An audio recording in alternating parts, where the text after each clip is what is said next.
Ya, selamat siang. Perkenalkan, nama saya Rizky Christian dengan NIM 2102248. Di sini saya akan mempresentasikan hasil presentasi saya, ontologi Eichmann dan evaluasi.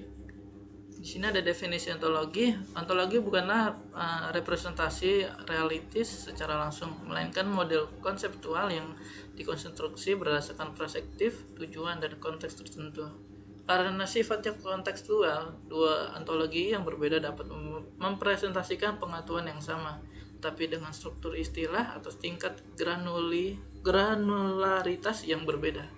Perbedaan ontologi dapat muncul dalam berbagai berbentuk, misalnya istilah yang sama memiliki makna berbeda, istilah berbeda merujuk pada konsep yang sama, perbedaan paradigma, pemodelan, hingga variasi tingkat granularitas. Misalnya, genre umum dibandingkan subgenre yang lebih spesifik. Contohnya, istilah autor bisa berarti penulis buku atau pencipta dokumen, dan kategori itu seperti fiction versus scientist function menunjukkan perbedaan tingkat detail. Heterogenitas ontologi. Heterogenitas menggambarkan dimensi perbedaan antara ontologi yang bisa bersifat teknis maupun konseptual interpretatif. Memahami jenis heterogenitas ini membantu dalam memiliki strategi Eichmann dan alat bantu yang tepat. Beberapa kategori heterogenitas meliputi seperti sintaktis, perbedaan format atau bahasa seperti OWL, RDF, dan OBO. Lalu ada terminologis, perbedaan istilah termasuk sinonim dan polisemi. Lalu ada konseptual atau semantik. Di sini perbedaan dalam struktur atau cakupan pemodelan dan granularitas. Lalu ada pragmatik atau semiotik, yaitu interpretasi manusia atas konsep yang merupakan aspek tersulit untuk diatasi. Lalu ada ontologi Eichmann. Eichmann adalah proses untuk menemukan kesesuaian korespondensi antara entitas dari dua ontologi berbeda agar terwujud interoperabilitas. Hasilnya bukan untuk menggabungkan ontologi menjadi satu, melainkan untuk menghasilkan kumpulan korespondensi yang memetakan entitas dan relasinya lengkap dengan nilai tingkat keyakinan confidence. Lalu ada format output Eichmann berupa ID. ID itu pengenalan untuk unik korespondensi. Lalu ada E1 dan E2, yaitu entitas yang dipasangkan. Lalu R adalah jenis relasi antara entitas. Lalu ada N, nilai tingkat keyakinan untuk menunjukkan kekuatan hubungan. Lalu di sini ada teknik matching. Teknik matching dilakukan dengan berbagai pendekatan yang saling melengkapi, yaitu elemen level, menilai entitas secara individual berdasarkan nama, deskripsi, aturan, atau contoh instansi. Contoh teknik ini berbasis string, linguistik, dan constraint dan ekstensional. Lalu ada struktur level, yaitu menilai konteks dengan hubungan antara entitas, misalnya berdasarkan grafik relasi, taksonomi atau data statistik. Kombinasi keduanya biasanya memberikan hasil terbaik. Lalu melanjutkan kompleksitas korespondensi.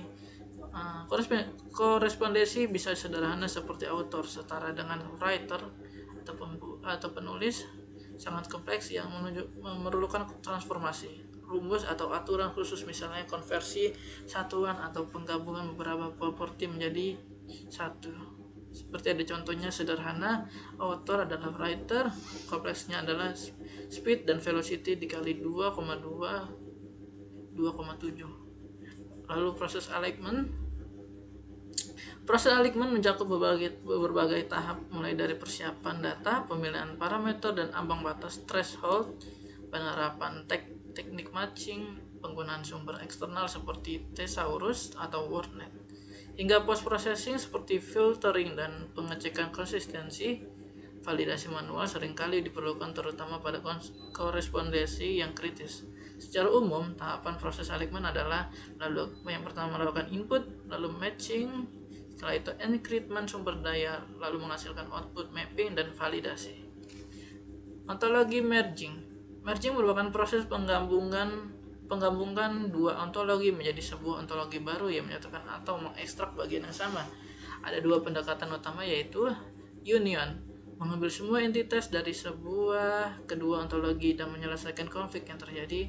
Lalu ada interaction, hanya mengambil bagian yang tumpang tindih atau disebut extension core dan fokus pada kesamaannya. Di sini ada materi lanjut untuk evaluasi ontologi. Evaluasi bertujuan memastikan ontologi tidak hanya berbentuk sebagai struktur formal, tetapi juga valid secara logis, rapi secara struktural, dan akurat secara semantik. Evaluasi membantu mengidentifikasi inkonsisten, kesalahan pemodelan, dan kelemahan yang dapat menurunkan kegunaan ontologi.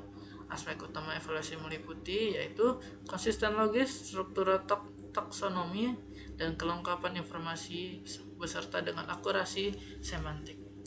Lalu di sini ada evaluasi ontologi. Yang beberapa pemeriksaan penting dalam evaluasi adalah: yang pertama, konsisten logis untuk menghindari kontradiksi. Kedua, ada kelengkapan informasi agar ontologi memadai.